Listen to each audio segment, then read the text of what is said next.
بسم اللہ الرحمن الرحیم نحمدہ ونصلی علی رسولہ الکریم اما بعد السلام علیکم۔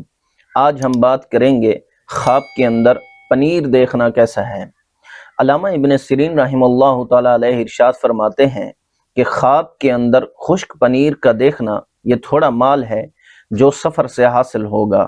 حضرت جابر مغربی رحمۃ اللہ علیہ ارشاد فرماتے ہیں کہ خواب کے اندر تر پنیر کا دیکھنا مال اور نعمت ہے جو آسانی سے حاصل ہوگا، اور خشک پنیر کا دیکھنا یہ تھوڑا مال ہے جو سفر سے حاصل ہوگا۔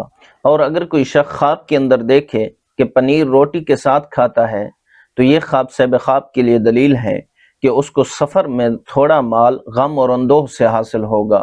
اور بعض معبرین رحم اللہ تعالیٰ علیہ ارشاد فرماتے ہیں کہ اس کو علت پہنچے گی جس سے وہ بہت جلد خلاصی پائے گا۔